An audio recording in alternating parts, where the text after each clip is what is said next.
राजस्थान के गांव में रहते थे दो भाई। बचपन से ही उनकी हमेशा झगड़ने की आदत थी। इस वजह से बड़े होने पर दोनों साथ में नहीं रहते थे। दोनों के घर अलग थे। एक भाई मुरारी लाल बहुत अमीर था और दूसरा भाई बंसी लाल बहुत गरीब था। मुरारी लाल के घर में सब अच्छे अच्छे कपड़े पहनते, हर दिन अच्छा अच्छा खाना खाते और हर त्योहार धूमधाम से मनाते। उधर बंसी लाल के घर में एकदम उल्टा था। उसके पास अच्छी नौकरी नहीं थी, इसलिए घर में कभी पैसे नहीं रहते थे। पैसों की तंगी होने से उसके यहाँ ना किसी के पास पहनने के लिए ढंग के कपड़े थे और ना खाने के लिए भरपेट खाना। मुरारी लाल बहुत आराम की जिंदगी जी रहा था और बंसीलाल बहुत कठिनाई भरी जिंदगी। बंसीलाल से अपने परिवार की बुरी हालत देखी नहीं जा रही थी। एक दिन उसने अपने भाई मुरारी लाल से मदद मांगने की ठान ली। वो मुरारी लाल के पास गया और बोला, मुरारी भाई कैसे हो? ठीक हूँ मैं, लेकिन तुम यहाँ क्यों आए हो? मैं बहुत मुसीबत में हूँ भाई, मुझे तुम्हारी मदद चाहिए। मुझे कुछ पैसे उधार चाहिए। मैं जानता था हर बार की तरह आज भी तुम कुछ ना कुछ मांगने ही आए होंगे। ऐसा मत बोलो भाई, मेरे बीवी बच्चे भूखे हैं। मैं जल्दी तुम्हारे सारे पैसे लौटा दूंगा। तुम्हारे बीवी बच्चों का मैं क्यों फिक्र करूँ? चले जाओ यहाँ से, मैं तुम्हें एक फूटी कौड़ी भी नहीं दूंगा। मुरारी लाल ने बंसीलाल को अपने घर से निकाल दिया। अपने भाई की कठोर बातों से दुखी होकर बंसीलाल वापस अपने घर की ओर जाने लगा। रास्ते में उसने देखा कि एक बहुत बूढ़ा आदमी लकड़ियों का बड़ा गट्ठा उठाने की कोशिश कर रहा है। बंसीलाल अच्छे स्वभाव का था, उससे ये देखा नहीं गया कि इतना बूढ़ा आदमी अकेला इतना वजन उठा रहा है। उसने उनकी मदद करने की सोची। अरे काका रुकिए, मैं आपकी मदद कर देता हूँ। धन्यवाद, मुझसे भारी वजन उठाया ही नहीं जा रहा है। अच्छा हुआ तुम आ गए, लेकिन तुम इतने परेशान क्यों दिख रहे हो? नहीं काका, कुछ नहीं। देखो, तुम मुझे अपनी परेशानी बता सकते हो, शायद मैं तुम्हारी कुछ मदद कर सकूं। बोलो बेटा, क्या बात है? मैं बहुत गरीब हूँ काका, मेरा परिवार भूखा है और मैं कुछ भी नहीं कर पा रहा हूँ। मैं पैसे भी नहीं कमा पा रहा। मुझे कुछ समझ में नहीं आ रहा कि अपने परिवार का पोषण कैसे करूं। अच्छा, ये बात है। तुम ये लकड़ियां का गट्ठर मेरे घर तक पहुंचाने में मदद करो तो मैं भी तुम्हारी परेशानी दूर कर सकता हूँ। क्या सच में? चलिए, मैं आपकी मदद करूंगा। बंसीलाल ने वो भरा गट्ठर अपनी पीठ पे लादा और उस बूढ़े इंसान के पीछे पीछे उनके घर तक गया। इस गट्ठर को यहाँ रख दो बेटा। धन्यवाद, प्रभु तुम्हारी सारी परेशानियां दूर करे। फिर वो अपने घर से एक मीठी रोटी लाया और बंसीलाल को दे दी। इस रोटी को लेकर तुम जंगल में जाओ। काफी दूर जाने पर तुम्हें आलू बुखारे के 3 पेड़ दिखेंगे। उन पेड़ों के पीछे एक छोटा सा पहाड़ है और पहाड़ के ऊपर एक छोटी सी झोपड़ी।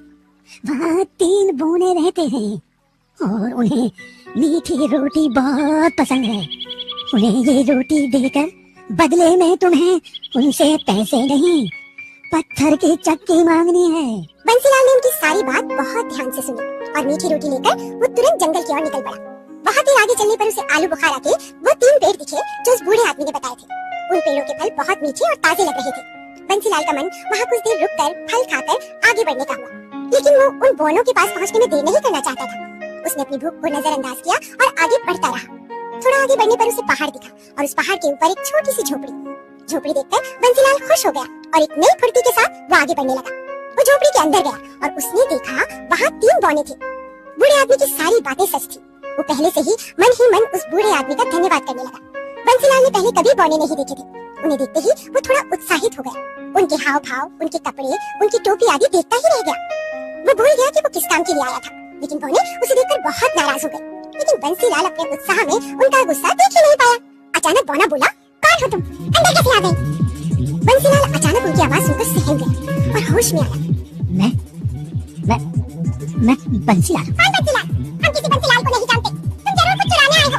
इसे पकड़ के बांध देना चाहिए। ये सुनते ही बंसीलाल डर गया और उसके हाथ से वो मीठी रोटी नीचे गिर गई। नहीं, मैं कोई चोर नहीं हूँ।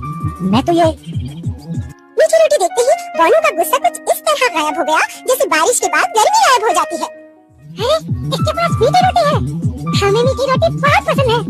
क्या ये तुम हमारे लिए लाए हो? हाँ, मैं ये आपके लिए ही लाया हूँ, लेकिन मैं ये बेचने के लिए लाया हूँ। कोई बात नहीं, हम इसे खरीदेंगे।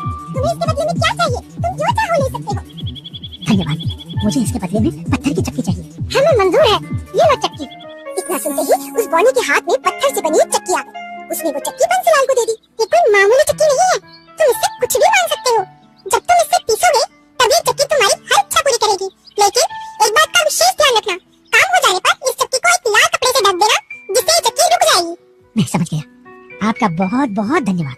खुश होकर बंसीलाल वो चक्की लेकर अपने घर वापस आ गया। घर में उसके बच्चे और पत्नी का भूख से बुरा हाल था। उसने तुरंत जमीन पर एक कपड़ा बिछाया और चक्की को उस पर रखा। उसने अपनी बीवी से एक लाल कपड़ा लाने को कहा। वो चक्की को घुमाने लगा और चक्की चक्की मुझे दाल दो चक्की।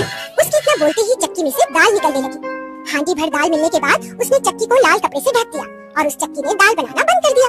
फिर उसने उसी तरह चक्की से चावल मांगा और चक्की ने ढेर सारा चावल दिया। चक्की को लाल कपड़े से ढकने के बाद उस दिन उन सब ने पेट भर के खाना खाया। वो अब हर दिन उस चक्की से नई नई चीजें मांगने लगा, कभी आटा, कभी चावल, कभी बाजरा, मसाले इत्यादि। चक्की उसे वो हर चीज देती गई जो वो मांगता था।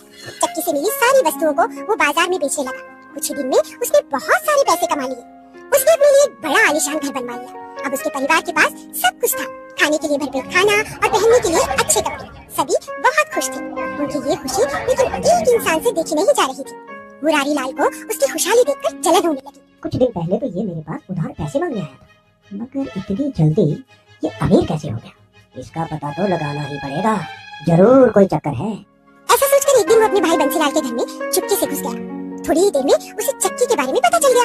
अगले ही दिन उसने उस जादुई चक्की को चुरा लिया और अपने परिवार के साथ गांव छोड़ने की ठान ली। चक्की लेकर वो गांव से निकल पड़ा। वहाँ पास एक सागर था जो उसे पार करना था। वो सभी नाव में बैठकर सागर पार करने लगे। बीच रास्ते में ही उसने उस चक्की को चलाना चाहा। उसने चक्की को चलाया और अपनी इच्छा प्रकट करी। चक्की चक्की मुझे नमक दो चक्की। बस फिर क्या था, चक्की ने नमक निकालना शुरू कर दिया। उस चक्की से नमक निकलता रहा और नाव बहुत भारी हो गई। अपने लालच के चक्कर में मुरारी लाल ने उस चक्की को बंद करने का तरीका ही नहीं देखा था। अब वो चक्की घूमती रही और उससे नमक निकलता गया। नमक के भार से उसकी नाव डूब गई और मुरारी लाल का पूरा परिवार उस सागर में डूब गया। फिर भी चक्की से नमक निकलना बंद नहीं हुआ। आज भी उस चक्की में से नमक निकल रहा है।